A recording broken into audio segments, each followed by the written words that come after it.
زمانے بھر میں یہ قاعدہ ہے کہ جس کا کھانا اسی کا گانا۔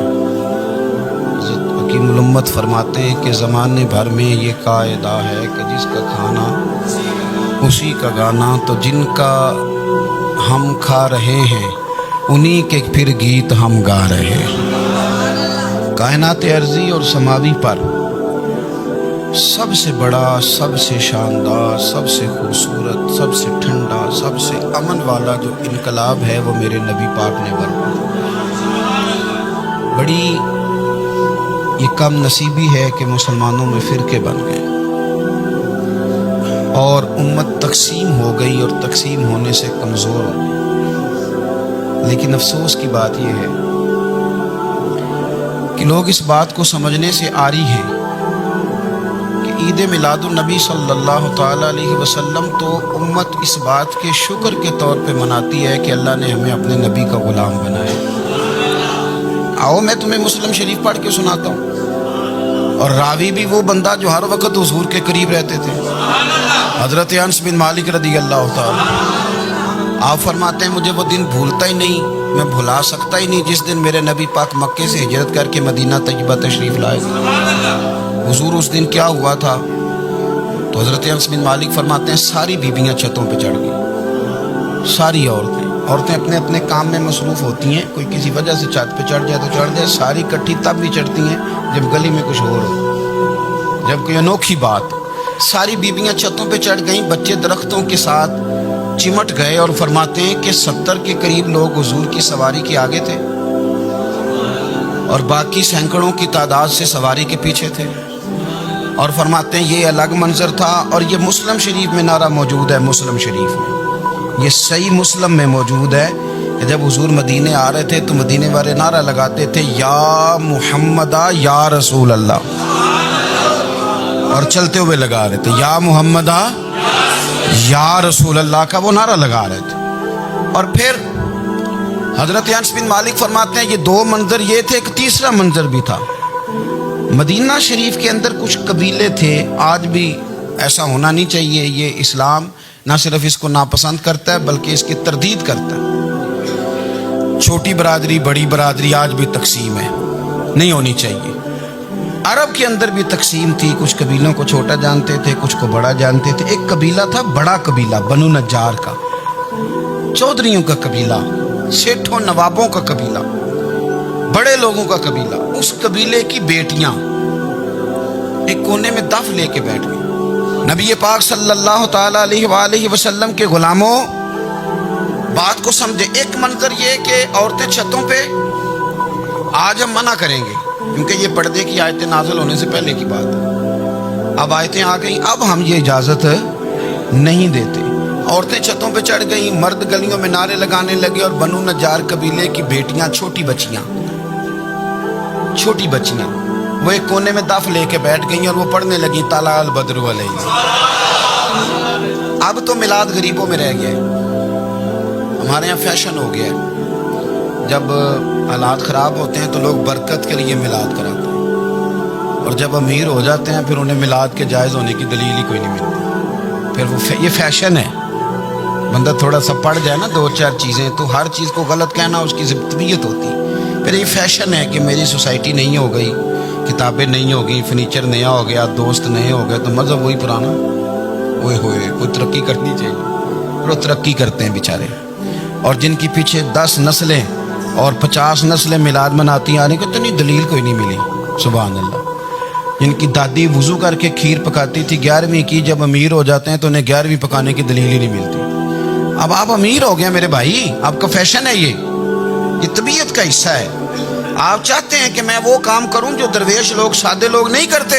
تم اپنے معاملات کو بچانے کے لیے نعرے لگاؤ تو تمہارے پاس ساری دلیلیں ہیں، لیکن یہ تمہارا نصیبہ ہے کہ تم جھوٹوں کے نعرے لگاتے ہو، لیکن یہ غریبوں کا نصیبہ ہے کہ میلاد والے رسول کا نعرہ لگا۔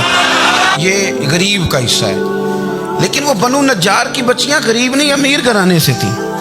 انہوں نے جو بات کی اس کو حفیظ جلندری نے لکھا۔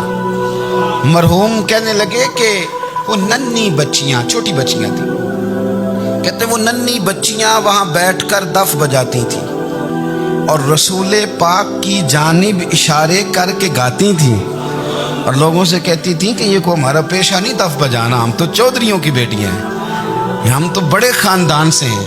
وہ ننھی بچیاں جو بیٹھ کر وہاں دف بجاتی تھیں، رسول پاک کی جانب اشارے کر کے گاتی تھیں اور کہتی تھی ہم ہیں بچیاں نجار کے عالی گھرانے کی، خوشی ہے آمنہ کے لال کے تشریف لانے، ہمیں بڑی خوشی ہے آمنہ کے لال کے، خوشی ہے آمنہ کے لال کے، خوشی ہے آمنہ کے لال کے، ہمیں خوشی ہے آمنہ کے لال کے تشریف، خوشی ہے بس آمنہ کے لال کے تشریف۔ نبی پاک صلی اللہ تعالیٰ علیہ وآلہ وسلم سے امت کا جذباتی رشتہ ہے۔ یہ پہلے دن سے ہی ابو جہل کب منع کرتا تھا کسی مسلمان کو کہ خانہ کعبہ میں نماز نہ پڑھو، کہتا پڑھو۔ حضرت صہیب ابن سنان رومی سے اس نے کہا کہ آپ اپنے طریقے کے مطابق، مسلمانوں کے طریقے کے مطابق کعبے کے اندر نماز پڑھیں، جو مرضی کریں۔ روکتے تو وہ نبی پاک کے قریب جانے سے تھے، وہ منڈیوں میں بیٹھ جاتے تھے، حضور کے قریب نہ جانا، حضور کے قریب نہ جانا، حضور کے قریب نہ جانا۔ میری بات کو آپ سمجھے اور ہمیشہ یاد رکھیں، امت کا نبی پاک سے جذباتی رشتہ، جذباتی۔ یہ جو رسول اللہ کی امت ہے یہ گناہ گار ہو سکتی ہے پر اپنے نبی کی غدار نہیں ہوتی۔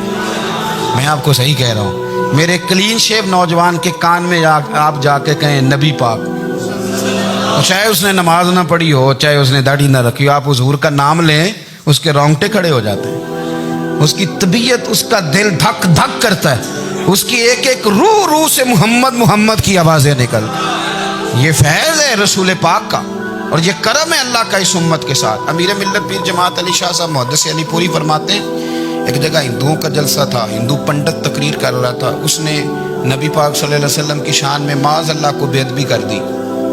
مسلمان تھے ہی نہیں، ایک مسلمان تھا، وہ ملنگ نہیں ہوتے دوری ڈنڈے والے، اس کے پر رنگین ڈنڈا تھا، وہ کہیں دور بیٹھا تھا،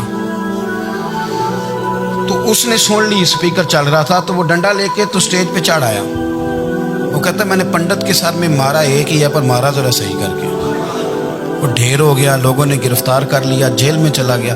پیر صاحب کہتے ہیں میں ملنے گیا، بندے کو بسم اللہ بھی سیدھی نہیں پڑھنی آتی، صورت اخلاص بھی ٹھیک نہیں آتی، ربنا آتینا دعا نہیں کر سکتا، ملنگ ہے۔ میں ملنے گیا اور میں نے کہا یار نہ تو نماز پڑھے، نہ داڑھی رکھے، نہ تو مسجد جائے، پر تو نے کمال کر دی۔ تو کہتے ہیں پیر صاحب چھم چھم رویا اور پنجابی میں کہنے لگا پیر صاحب میں گناہ گار ہاں پر اپنے نبی دا غدار تے نہیں نا۔ یہ گناہ گار اور غدار میں فرق ہوتا ہے، میں گناہ گار ہوں پر یہ تو نہیں نا کسی کی ضرورت کہ میرے سامنے میرے نبی کے بارے میں بات کر جائے اور ساڈی اچھی تے سچی سرکار نو گل کر جائے۔ یہ بات آپ سمجھیں، دشمن احمد پہ شدت کیجئے، ملحدوں سے کیا مروت کیجئے، شرک ٹھہرے جس میں تعظیم رسول، اس برے مذہب پہ لعنت کیجئے، اور مثل فارض زلزلے ہوں نجد میں ذکر آیات ولادت کیجئے اور یا رسول اللہ کی کثرت کیجئے۔ نبی پاک کا پیار امت کے لیے سرمایہ حیات ہے۔ رسول پاک کے ساتھ امت کا والہانہ رشتہ ہے۔ نبی پاک کے ساتھ والے حضرت خبیب کو گرفتار کر لیا مکے والوں نے، اس وقت غربت تھی اسلام پر، مکے میں سارے لوگ اکٹھے ہو گئے اور چوک میں پھانسی دینے لگے حضرت خبیب کو۔ کہنا آسان ہے، کرنا بڑا مشکل ہے، بندہ جیل میں الجھ جائے تو میں نے بڑے بڑے سیانے لوگ معافیاں مانگتے دیکھے، بڑے بڑے لوگ کہتے دیکھے ہیں کہ یہ کام بڑا، کہتے تنہائی بذات خود ایک مصیبت ہے۔ آپ کو اکیلا رہنا پڑ جائے نا، یہ لاک ڈاؤن ہوا ہے تو لوگ نفسیاتی مریض بن گئے، اکیلے رہنا، تنہا رہنا کوئی چھوٹا کام ہے۔ حضرت خبیب اکیلے اور مکے کا دور اور چاروں جانب کافر، اور چوک میں جب پھانسی پہ لٹکایا جانے لگا تو ابو سفیان بولے اور بول کے کہنے لگے یار بندہ کوئی کام کر کے بڑا پچھتاتا بھی ہے کہ یار نتیجہ کیا نکلا، تو معاذ اللہ آپ کا بھی نتیجہ تو پھانسی ہے، تو آپ کا کیا خیال ہے؟ یہ آپ یقین کریں کہ لوگ صحیح صحیح ساتھ چلتے ہیں، تھوڑی سی دشواری اٹھانی پڑ جائے تو کہتے ہیں میں گاڑی ٹھیک تھا، پر انہی پتھروں پہ چل کے اگر آ سکو تو آؤ، میرے گھر کے راستے میں کوئی کہکشاں نہیں ہے۔ لوگ نا میٹھا میٹھا کھانا چاہتے ہیں، تھوڑا کڑوا آ جائے تو مصیبت بن جاتی ہے، کہتے ہیں سارے ہی فلانے سے پیار کریں گے تو میں کروں گا، سارے مخالفت بھی کریں گے تو ہم انشاءاللہ پیار ہی کریں گے۔ یہ کیا بات ہوئی کہ ہم زمانے کا رنگ دیکھ کے چلیں گے؟ اب بعض لوگ پچھتا رہے ہوتے حضرت خبیب سے کہا ابو سفیان نے ابھی کلمہ نہیں پڑھتے تھے، کہنے لگے